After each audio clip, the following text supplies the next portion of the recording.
Hello, I'm WBZ-TV meteorologist Barry Burbank, and I have your forecast for this Thursday and for the next several days, of course, taking us right on through the weekend. A quick review of June so far. We have a mean temperature, which I guess you can say it's pretty mean because it's been so cold.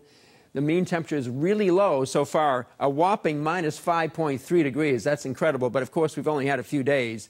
We'll start to cut that down quite a bit as we have a lot of red squares coming up. Red squares meaning above average temperatures days, and we have quite a few of them in the next week with summery conditions coming back to us. So we'll have temperatures getting closer to 90, even in Boston. What's that going to do with the pollen levels? Well, the pollen levels are in the moderate zone today and tomorrow, the main allergens being oak, mulberry, and grasses.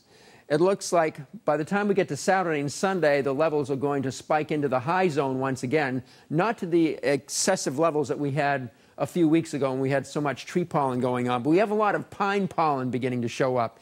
People aren't quite as allergic to pine pollen, but you're going to see all that pine pollen all over everything. It's going to get very messy here for the next 2 to 3 weeks before the pine pollen season is over with. So here we go with high temperatures across the nation today. We'll be mostly in the 80s most places. Along the coast here in New England will be in the 60s. Other places that will not be in the 80s will be places like Phoenix at 105 and Salt Lake City not far from 100 degrees. So that heat continues up in the Intermountain West.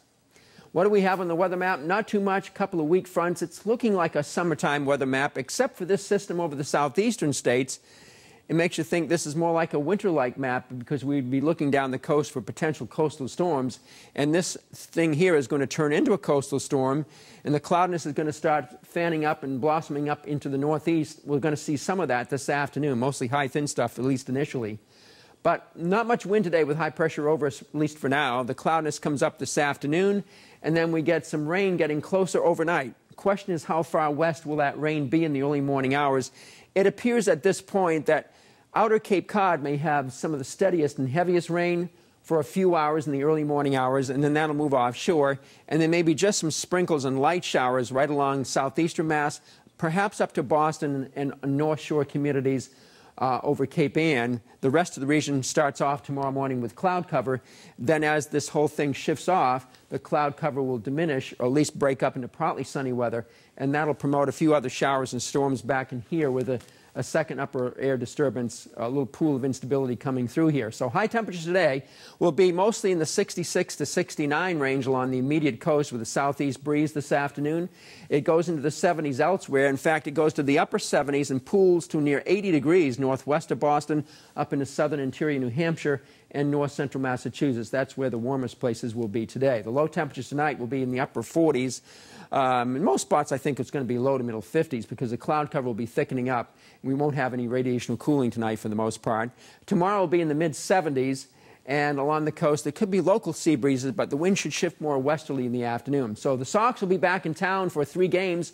Next 3 games starting on tomorrow evening, Friday evening at 7:10. There's a slight risk of an early shower, but a lot of those scattered showers that develop west of Boston tomorrow afternoon will probably fall apart.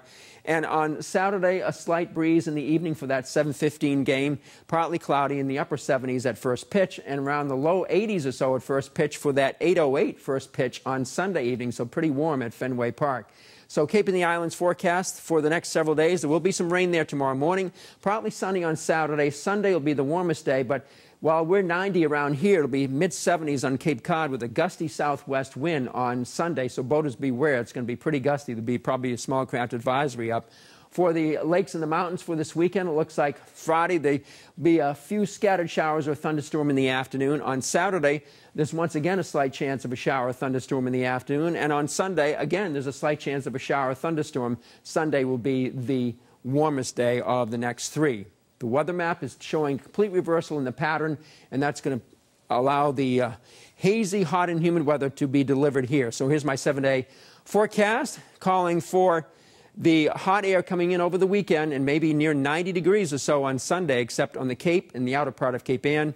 Similar weather beginning of next week. We'll have to watch a backdoor front, which may cool us off quite a bit in eastern Massachusetts at some point, either late Tuesday or certainly on Wednesday. So get ready to run the fans and air conditioners. You'll be needing them after the cold, wet weather of earlier this week. You can watch WBZ News today at noon, 5, 6, and 11 o'clock, and also you can see it on My TV 38 at 8 o'clock for all the latest news and weather updates. Have a nice day.